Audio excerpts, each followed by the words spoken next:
The stars stretched across the viewport of the Galactic Council station like diamonds scattered on black velvet. Inside the massive chamber, beings from 1,000 different worlds gathered for what they thought would be another routine meeting. Some had scales that shimmered in the artificial light, others floated in containment fields, their gaseous bodies swirling with colors that had no names in any human language. They all waited for the exploration reports to begin. Velthar stood at the central platform, his 4 arms clasped in the traditional pose of his people. He had been an explorer for 3 centuries, mapping the outer edges of known space. His species, the Crinians, were known for their careful and methodical approach to everything.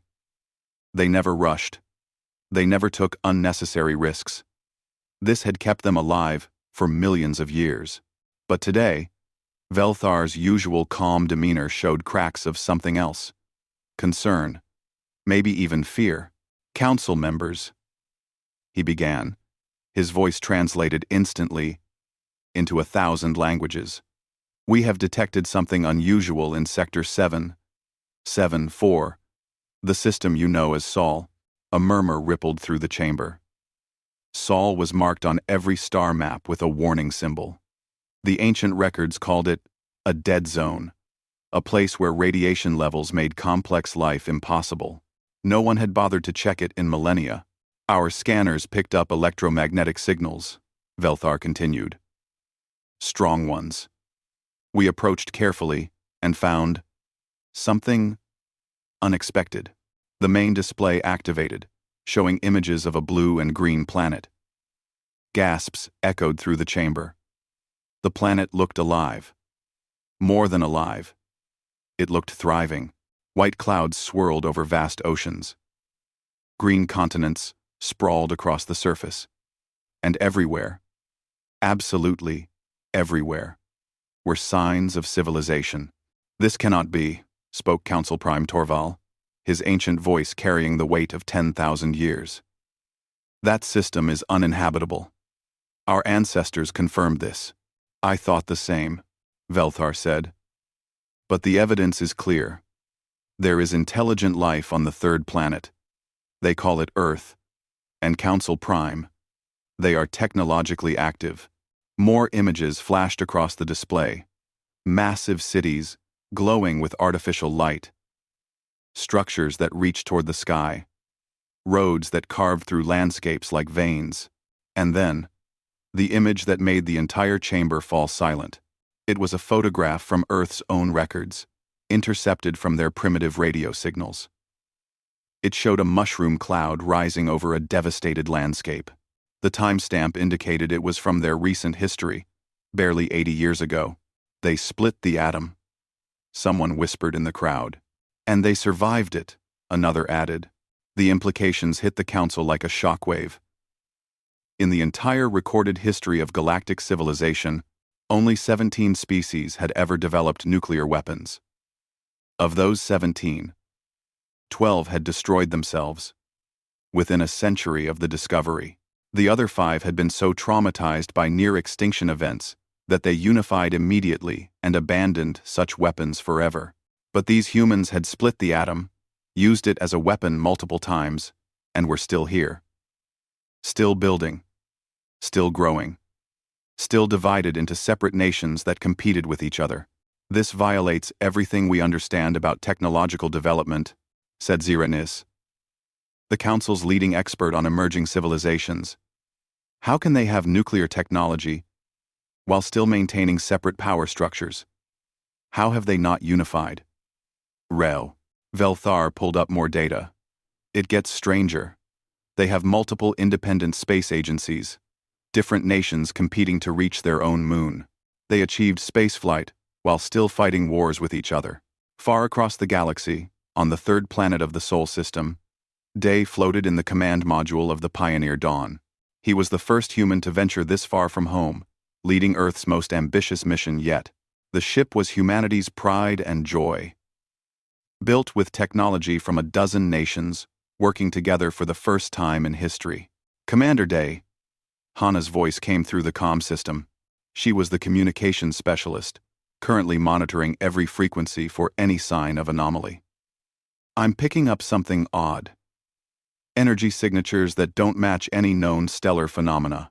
Day pushed himself over to her station. In zero gravity, movement was a practiced art. Show me. The display showed a cluster of energy readings about 2 million kilometers away. They were moving. Moving with purpose and intelligence. That's not natural, Day said quietly. No, sir, it's not. Hana's fingers danced over her controls.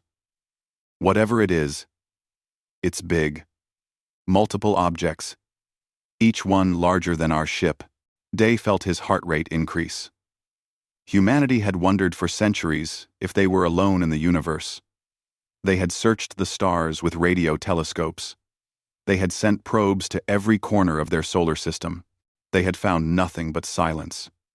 And now, on humanity's first venture into deep space, they had found an answer. Get me a line to Earth Command, Day said.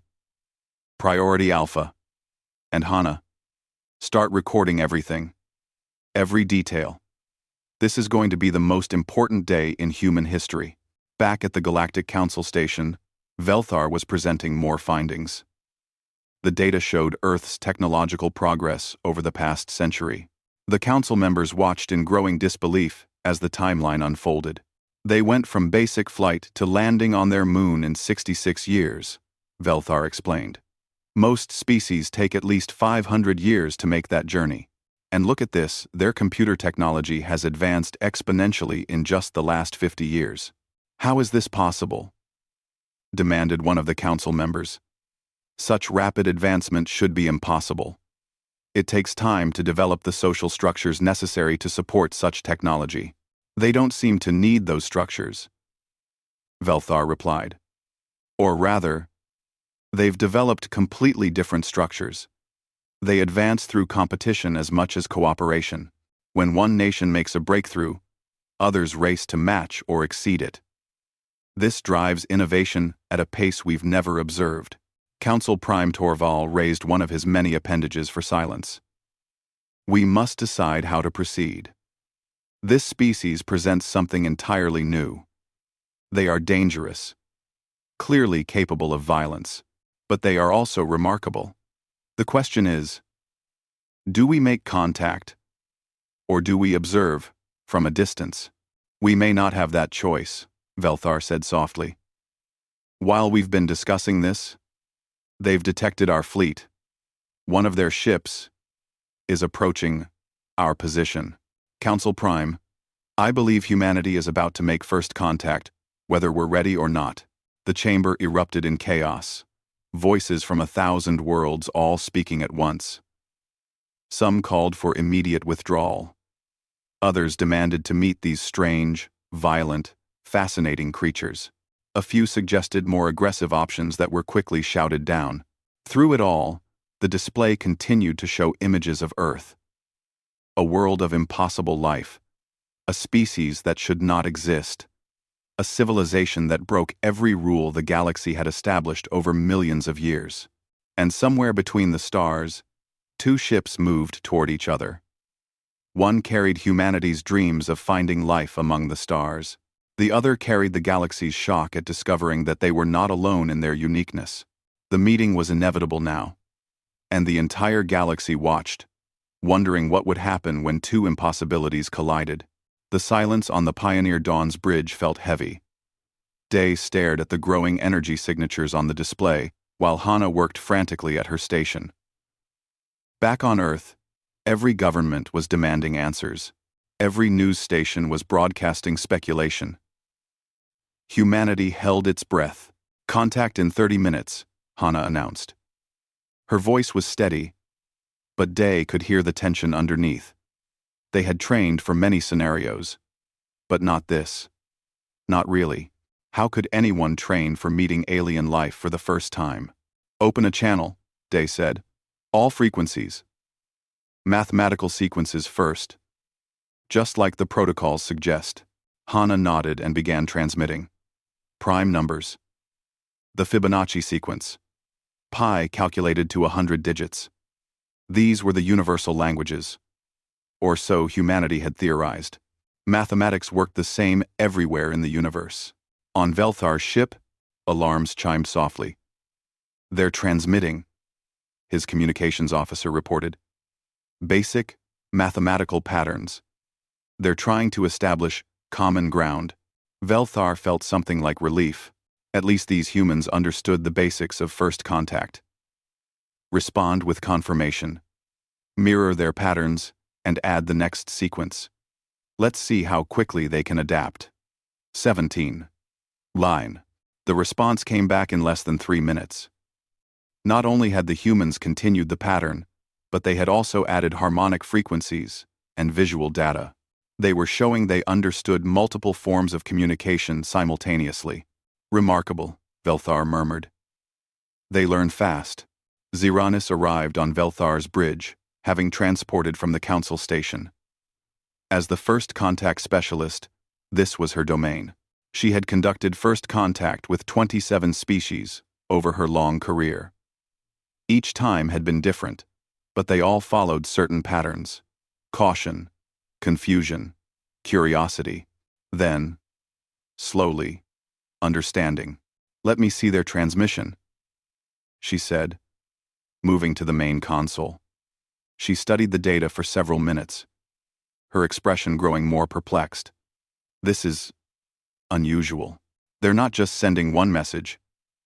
They're sending dozens, all slightly different. Why?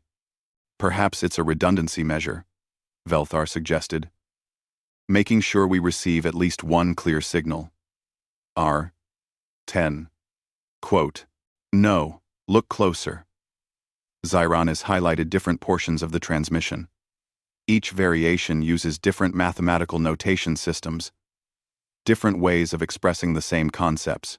It's like they're saying the same thing in multiple dialects. The implications sank in slowly. Most species developed one unified approach to mathematics and science before reaching space. It was a natural result of global unification, but humans had developed multiple approaches simultaneously, and they were showing all of them. "They want us to know they're diverse," Xeranis said with wonder in her voice. "They're not trying to hide it. They're announcing it as a feature." On the Pioneer Dawn, Day watched as the alien ship's response came through. Hana worked to decode it, her eyes widening as she processed the information. "Commander, they're responding to all of our variants. They understand we have different mathematical systems, and they're accommodating all of them. These aliens are sophisticated, very sophisticated." Tay's voice crackled through from Earth Command. The signal delay meant his words were responding to information from minutes ago, but his message was clear. "Commander Day, proceed with extreme caution. We're detecting at least 15 separate ships in that fleet. You're outnumbered and outgunned if this goes wrong." "Understood, Command," Day replied. "But I don't think they're hostile. If they wanted to destroy us, we'd already be gone. They're trying to communicate. That doesn't mean they're friendly," Tay countered. "Remember the protocols. Establish communication, but reveal nothing critical about Earth's defenses or capabilities." Day almost laughed. "What defenses? Humanity had nuclear weapons." "Yes, but these aliens crossed interstellar space. The technological gap must be enormous. If they wanted to harm Earth, humanity probably couldn't stop them. The only real defense was diplomacy." "Setting up translation matrix now," Hana announced. "They're feeding us linguistic data. This is going to take a few minutes." Those few minutes felt like hours. Day used the time to study the alien ships through their telescopes. They were beautiful in their own way, with flowing curves unlike the angular design of human spacecraft. They looked organic, almost grown rather than built.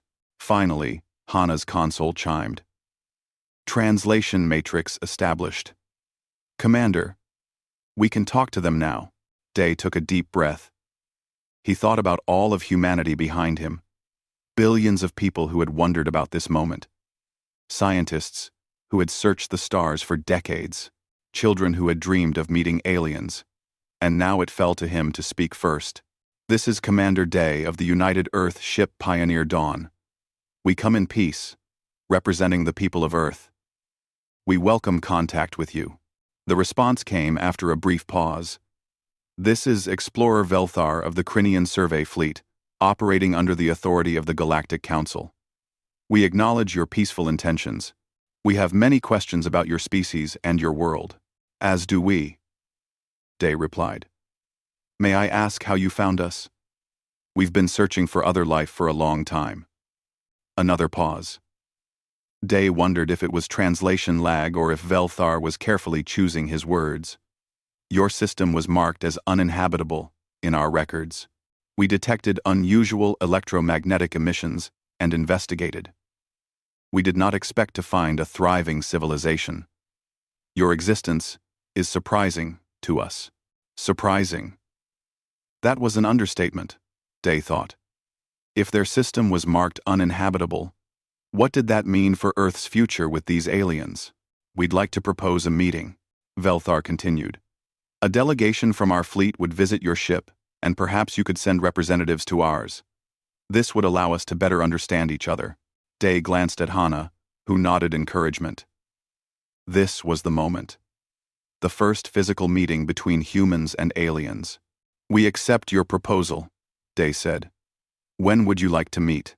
We can begin preparations immediately. Is your species able to breathe oxygen-nitrogen atmospheres at standard pressure? Yes, that's our native environment. Excellent. That simplifies matters considerably. Over the next hour, both sides made preparations. Bin, the Pioneer Dawn's chief scientist, ran every scan he could on the alien ships. The technology was fascinating. Their power signatures suggested some kind of matter-antimatter reactor, far beyond humanity's current capabilities. But their maneuvering thrusters used a principle he almost recognized. Different approach, similar outcome. It's like they took a completely different path to reach the same destination, Bin muttered to himself. We use chemical rockets and ion drives. They use something else, something more elegant. But the physics is still physics. We're not as far behind as I feared. Day, Hana, and Bin prepared to receive the alien delegation. They wore their formal uniforms, though Day wondered if the aliens would even recognize them as ceremonial dress. So much of communication was cultural, and they knew nothing about alien culture. The airlock hissed as it equalized pressure. Day's heart pounded. Behind this door was the answer to humanity's oldest question. They were not alone. The door opened. Velthar stepped through, and Day got his first look at an alien being. Velthar was tall, nearly 7 feet, with 4 arms and skin that shimmered between blue and green. His eyes were large and positioned to give him a wider field of vision than humans. But despite the differences, there was something in his posture that Day recognized. Nervousness, curiosity, hope. Commander Day, Velthar said, his translator device rendering his words into English. It is an honor to meet you. You are the first of your kind to greet another species. Day extended his hand, then realized the gesture might mean nothing. But Velthar reached out with one of his 4 hands and grasped Day's carefully. The grip was gentle, testing. The honor is ours, Day replied. Welcome to humanity. And with those simple words, humanity took its first step into a much larger universe. 3 weeks had passed since first contact. 3 weeks of careful negotiations, cultural exchanges through video feeds, and endless debates at the Galactic Council. Now, Velthar stood on Earth for the first time, and nothing had prepared him for this moment. The air was wrong. Not dangerous, but intense. It carried smells he couldn't identify. Salt from the ocean nearby. Something the humans called flowers. The faint trace of pollution from their industries. His people's worlds were carefully managed, their atmospheres filtered and balanced. Earth was raw and alive in a way that made him uncomfortable.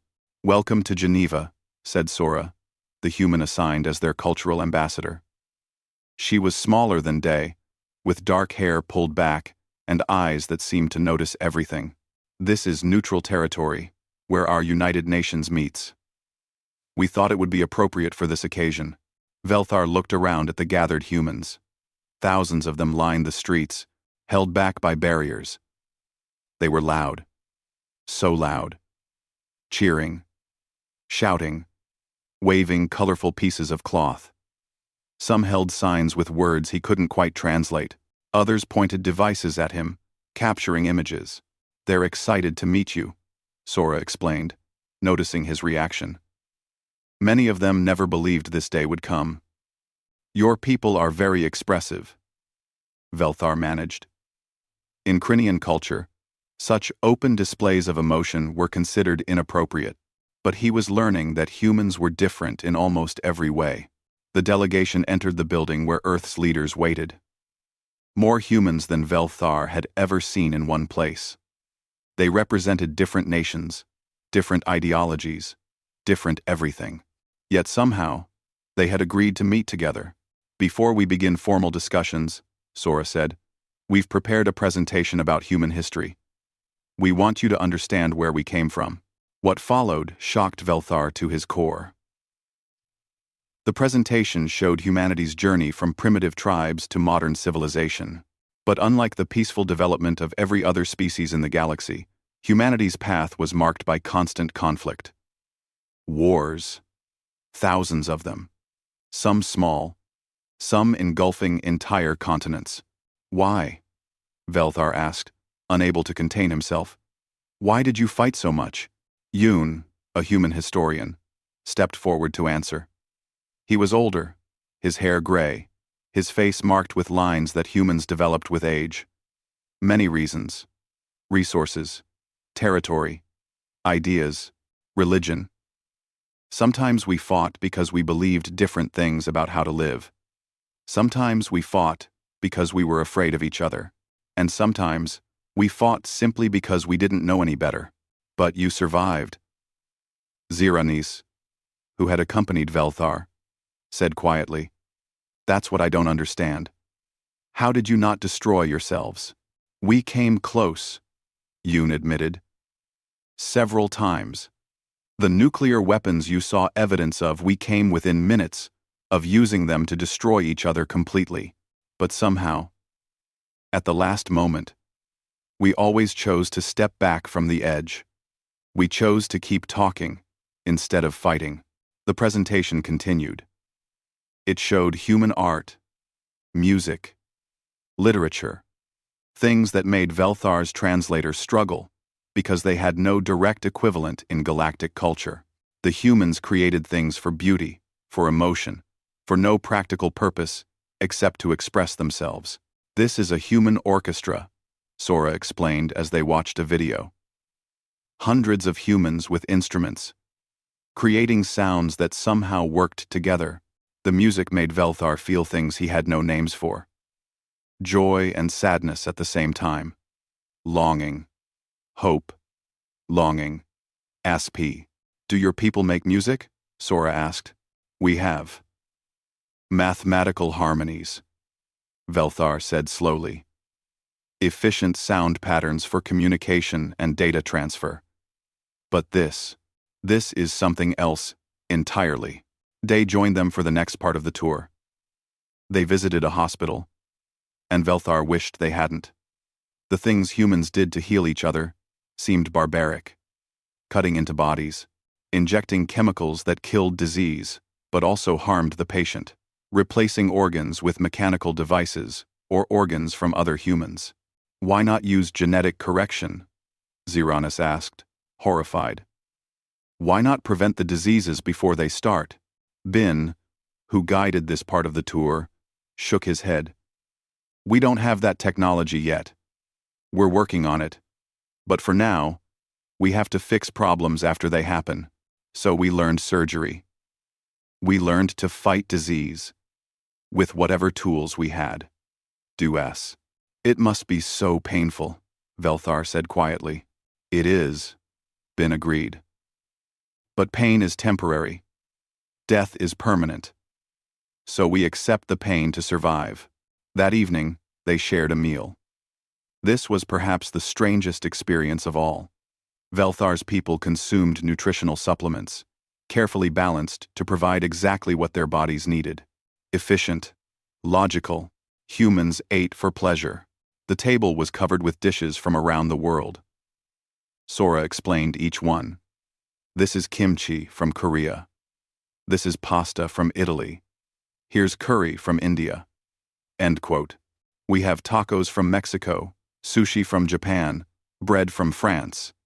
Every culture has its own food traditions. You eat different things based on where you're from? Zyranus asked, fascinated. And what we like, Hana added. She had joined them for the meal. Some people prefer spicy food. Others don't. Some people don't eat meat. Some people only eat certain types of food because of religious beliefs. Food is cultural for us, not just fuel. Velthar tried small amounts of different dishes. The sensations overwhelmed him. Sweet, salty, sour, bitter, spicy. His taste receptors weren't designed for this kind of variety. How did humans process so many different inputs? Is it too much?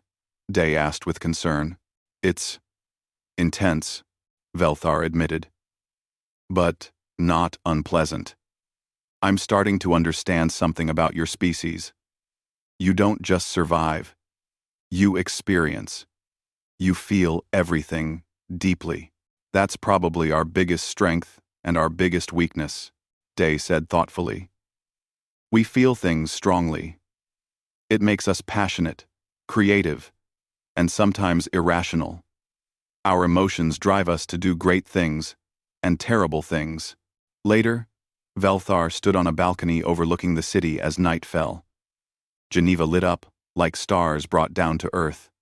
Billions of lights from millions of humans, all living their complex lives. Zyranus joined him.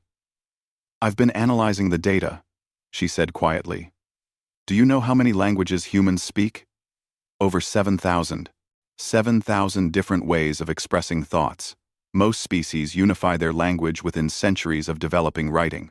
Humans developed writing over 5,000 years ago and still maintain linguistic diversity. They seem to value diversity, Velthar observed. It's more than that. They argue about it constantly. Watch their news broadcasts. They debate whether diversity is good or bad. They fight over how different groups should live together. But somehow, despite all the arguing, they keep moving forward. The next day brought more revelations. They visited a school where human children learned. The young ones asked endless questions, their curiosity unbounded. They wanted to know everything about Velthar's world, his people, space travel, everything. Do you have kids? One small human asked. I have offspring, yes, Velthar replied. 3 of them. Do they go to school? They receive education uploads. Information is transferred directly to their developing minds. It's much more efficient than your methods. The child frowned. That doesn't sound fun. Don't they get to play? Play. Another concept that didn't translate well. The idea that learning should be enjoyable. That children should spend time in activities that served no immediate practical purpose. But looking at these young humans, so full of energy and curiosity, Velthar wondered if maybe inefficiency had its own value. That night, the Galactic Council convened for a critical session. Velthar presented his findings, while the entire galaxy watched the broadcast. He spoke about humanity's violence and their compassion, their chaos and their creativity, their inefficiency and their innovation. They are unlike anything we've ever encountered, Velthar concluded. They break every rule we thought governed intelligent life. They reached space while divided. They create for emotional reasons. They value individuality over unity. And yet, they survive. They thrive. They accomplish in decades what takes other species centuries. The council erupted in debate. Some species called for immediate quarantine. Humans were too unpredictable, too dangerous. Others argued for careful integration, learning from humanity's unique perspective. Council Prime Torval listened to all sides before speaking. The question before us is not whether humans are strange. Clearly, they are. The question is whether their strangeness makes them a threat or an opportunity. We must decide humanity's fate. On Earth, billions watched and waited. Their future hung in the balance, decided by beings they had only just met. And somewhere in Geneva, Velthar looked at the night sky, wondering if he had just witnessed the beginning of something remarkable or the prelude to disaster. The Galactic Council chamber had never been so crowded. Representatives from every known species filled the space, and billions more watched from their home worlds. The vote on humanity's future would happen today, and everyone knew the decision would reshape the galaxy. Day stood at the designated platform for humanity's presentation. Beside him stood Jin, Earth's lead physicist, and Hana, who had become Earth's voice in these negotiations. They were about to make the case for humanity's place in the galactic community. Honored members of the Council. Day began, his voice steady despite his racing heart. We come before you not to beg for acceptance, but to show you what humanity can offer. We are different, yes, but different does not mean lesser. Jin stepped forward, bringing up holographic displays. Let me show you our scientific journey. We discovered electricity only 200 years ago. From that beginning, we developed radio, television, computers, and space travel. We went from the first powered flight to landing on our moon in 66 years. Murmurs rippled through the chamber. Jin continued. We achieved this through competition and cooperation working together. When one nation made a breakthrough, others raced to match it. This created rapid innovation. We didn't wait for perfect unity. We used our diversity to drive progress. A council member from the Vorian species spoke up. But at what cost? Your world shows evidence of environmental damage, resource depletion, and ongoing conflicts. Is speed worth such destruction? We've made mistakes, Hana admitted. Serious ones. But we learn from them. We're developing sustainable technologies now. We're working to heal the damage we've caused. The difference is that we acknowledge our errors and actively work to correct them. Velthar rose from his seat. His presence at the council floor drew attention. He had become known as humanity's unexpected advocate. If I may speak, Council, Prime? Torval gestured permission. I have spent weeks among humans, Velthar said. I have seen their flaws clearly. But I have also seen something remarkable. They possess an adaptability that we lack. When faced with problems, they don't wait for the perfect solution. Resilience built on chaos, another council member argued. What happens when this chaos enters our ordered galaxy? Before anyone could respond, alarms blared throughout the chamber. Emergency signals lit up every console. A crisis notification flashed across the main display. Distress call from Mining Colony 7 Alpha. An automated voice announced. Ancient defense systems have activated. Colony under attack. All ships in range, respond immediately. The chamber erupted in confusion. Council Prime Torval's primary assistant quickly brought up tactical data. The colony is 3 light-years from here.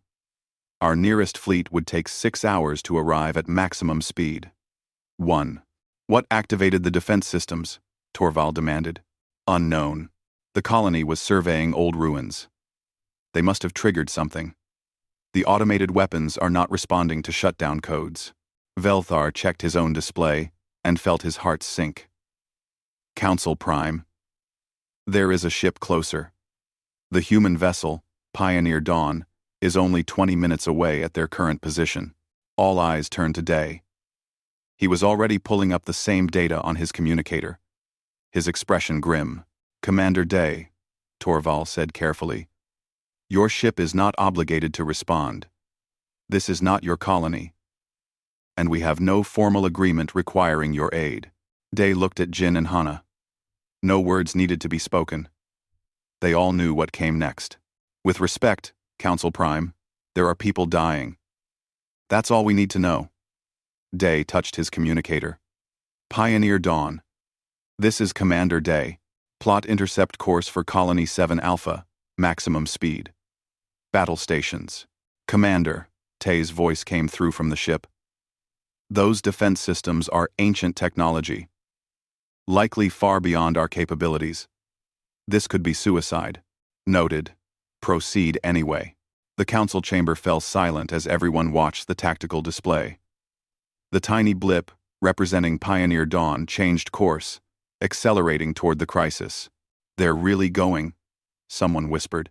They'll be destroyed, another said. Those ancient weapons were designed to destroy capital ships.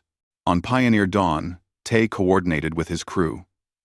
The ship was never designed for combat. It was an exploration vessel, lightly armed at best. But every human on board knew their duty.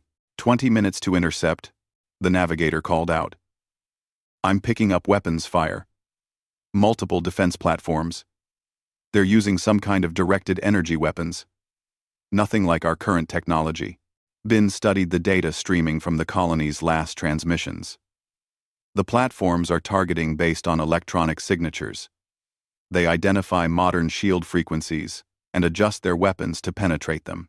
That's why the colony's defenses failed. Can we counter that? Tay asked. Not with our shields. They'll adapt faster than we can adjust. Bin paused. Then his eyes widened. Wait.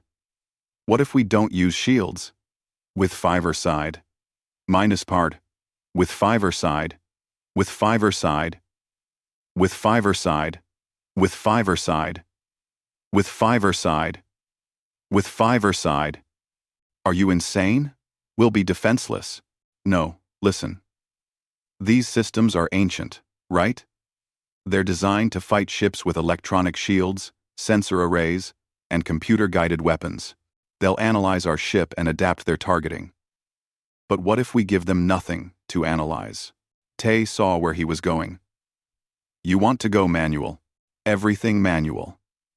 Turn off the computer-guided systems. Use optical targeting. Physical controls. Make ourselves invisible to their sensors by acting like a pre-digital ship. That's crazy, Tay said. Then he smiled. Let's do it. The council watched in amazement as Pioneer Dawn shut down most of its electronic systems. The ship's electronic signature dropped to almost nothing. What are they doing? Zyranus asked. They've made themselves nearly undetectable, but they've also lost most of their capabilities. They're adapting, Velthar said with something like pride in his voice. They're using their supposed primitiveness as an advantage. Pioneer Dawn entered the combat zone. 3 massive platforms orbited the mining colony, ancient weapon systems that had slept for millennia. They fired with terrifying precision, beams of energy that could cut through modern shielding like paper. But Pioneer Dawn moved unpredictably. Tay flew the ship manually, his hands on physical controls that most modern ships had abandoned centuries ago. The ancient AI tried to predict their movements, but human intuition didn't follow mathematical patterns. They can't get a lock, Bin reported. The AI is confused. We're not behaving like any ship in its database. Good. Take us in closer. We need to target their power cores. Hana coordinated with the trapped miners. We're coming for you. Prepare for emergency evacuation. We'll only get one shot at this. The miners responded with desperate hope. There were 83 of them, huddled in the colony's last surviving shelter. Children, families, people who had thought this would be a routine assignment. Pioneer Dawn danced between energy beams that would have destroyed them instantly. Tay used techniques from Earth's military history. Dogfighting maneuvers developed in wars long past. The ancient AI had never encountered anything like it. Target lock, Bin called out. Firing. Pioneer Dawn's weapons were primitive compared to the defense platforms. Kinetic projectiles, essentially. But fired at the right spot, hitting the ancient power cores that fed the weapons. The first platform exploded. Then the second.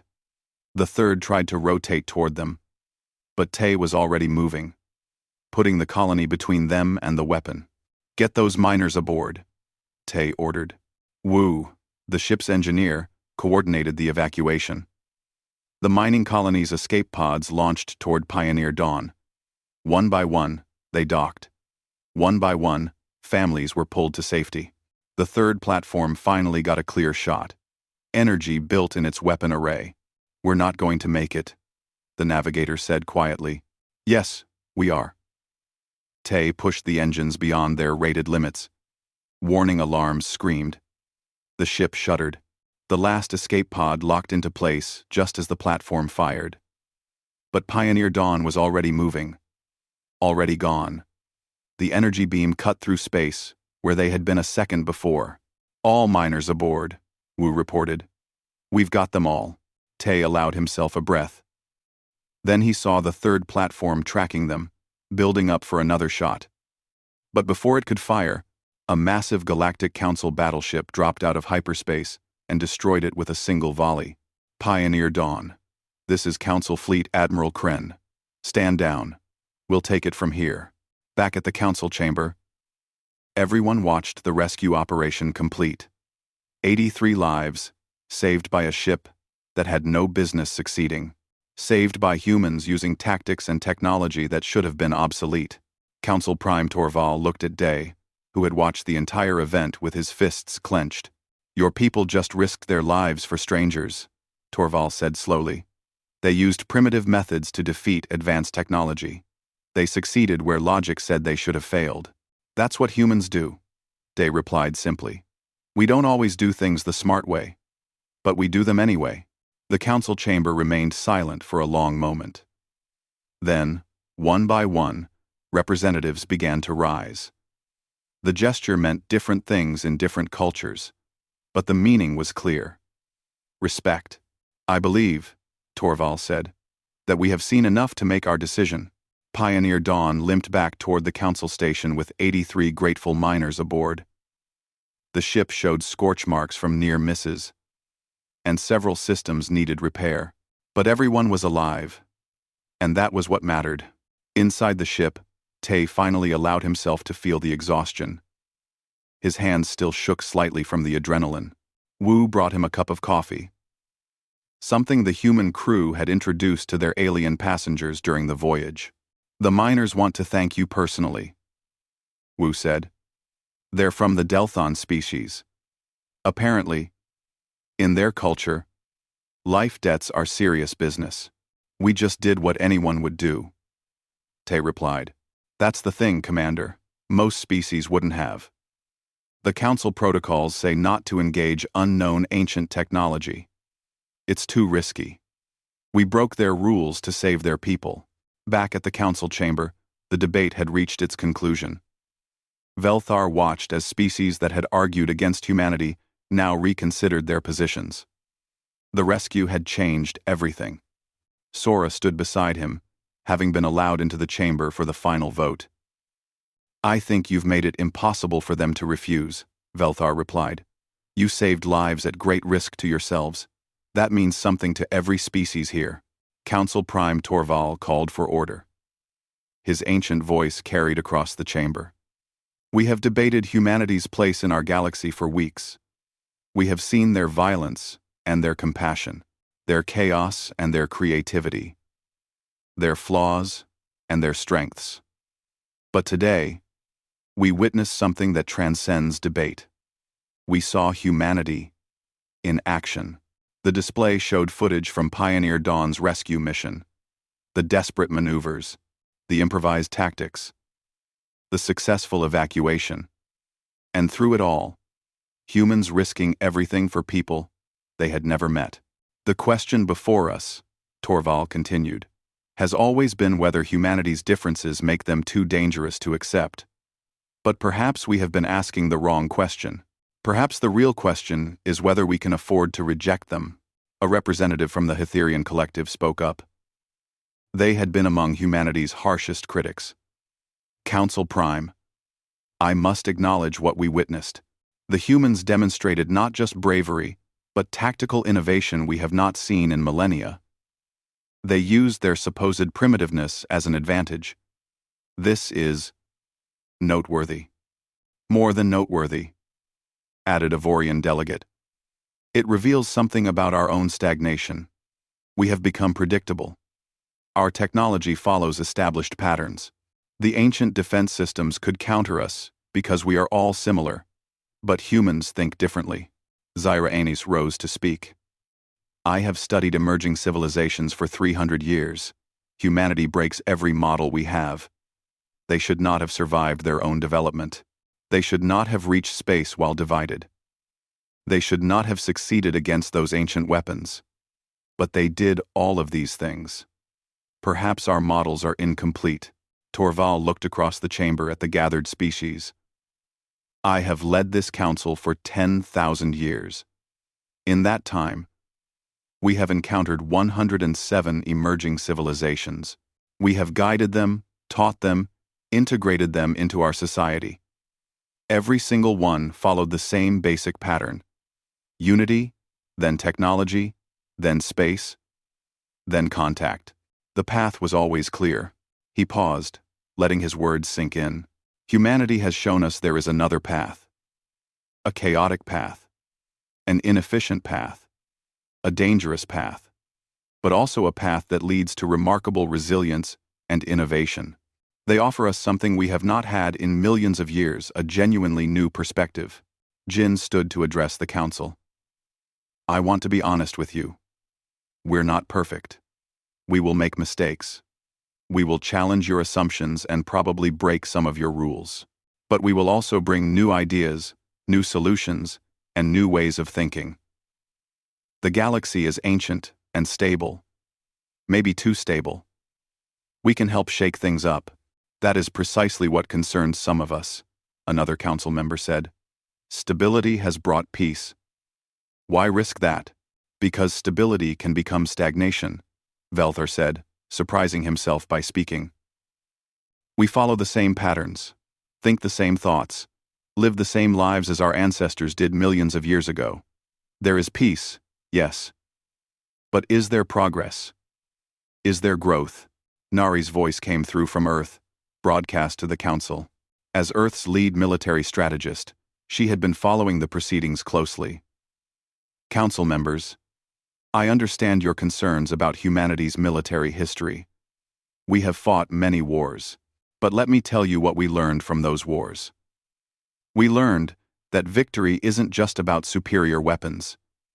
It's about adaptability, creativity, and never giving up. We learned that sometimes the side with less technology wins because they think differently. And most importantly, we learned that war is terrible, and peace is worth fighting for. The irony of her last statement wasn't lost on anyone. Council Prime Torval raised his many appendages for silence. The time has come for a decision. The question before this council is simple. Does humanity receive provisional membership in the Galactic Council, with all rights and responsibilities that entails? The voting began. Each species had one vote. The chamber fell into absolute silence as the tallies appeared on the main display. Green for acceptance, red for rejection, blue for abstention. Green votes came in steadily. Species that had been convinced by humanity's actions. Red votes appeared too, from those still uncertain or afraid. Blue votes scattered throughout, from those who wanted more time to decide. Day watched the count with Hana beside him. She gripped his hand tightly. On Earth, billions of people held their breath. In the streets, in homes, in offices around the world, humanity watched their future unfold. The final vote appeared. Green, 617. Red, 342. Blue, 128. Humanity had been accepted. The chamber erupted. Some species cheered in their own ways. Others protested. Many simply sat in shock at what they had just done. The galaxy had changed in that moment, and everyone knew it. By the authority of this council, Torval announced, humanity is granted provisional membership for a period of 50 Earth years. During this time, they will have full voting rights and access to galactic technology and knowledge. They will also be subject to council law and oversight. Sora felt tears running down her face. Beside her, Velthar made a gesture that she had learned meant approval in his culture. "Thank you," she said to him. "For everything. For believing in us." "Thank you," Velthar replied. "For reminding us what it means to be alive." Back on Pioneer Dawn, the crew celebrated with the rescued miners. The Delthon families sang traditional songs of gratitude. The human crew taught them Earth songs in return. Languages mixed, cultures blended. And in that moment, the future of galactic cooperation began. Day stood at the viewport, looking out at the stars. Hana joined him, and together they watched as dozens of alien ships began approaching Earth. The first wave of galactic visitors, coming to see this strange new world that had captured everyone's imagination. "It's really happening," Hana said softly. "We're part of something bigger now." "We are," Day agreed. "And we're going to change it. The galaxy has been stable for so long, they've forgotten how to grow. We're going to show them." On Earth, the celebrations lasted for days. Every nation, every culture, every people rejoiced in their own way. Humanity had reached for the stars and been welcomed. The future stretched before them, full of infinite possibilities. But in quiet rooms around the planet, leaders and scientists began planning. They had been given access to galactic technology, but they wouldn't simply copy it. They would study it, learn from it, and create their own versions. The human way. Taking inspiration, but forging their own path. Jin met with a team of Earth's greatest minds. "We have 50 years to prove ourselves," he said. 50 years to show the galaxy what humanity can contribute. Let's make them count. End quote. Velthar returned to his homeworld for the first time since first contact. His family greeted him with the traditional Crinian welcome. But he felt different. Changed. He had seen a species that lived life with an intensity his people had forgotten. At the next family gathering, his offspring asked about his journey. "Tell us about the humans, Father. Are they really as strange as the broadcasts say?" "Stranger," Velthar replied with something that might have been a smile, "but strange in the best possible way. They feel everything deeply. They create for beauty instead of efficiency. They take risks that terrify us. And you know what? They're going to change the galaxy." "Will we change too?" one of his offspring asked. "I think we already are." The galaxy watched Earth closely in the months that followed. Human ships began exploring nearby systems, always with alien observers to ensure they followed protocols. But even within those rules, humans found ways to innovate. They saw problems from angles no one had considered. They asked questions that had never been asked. At the council station, a permanent human embassy opened.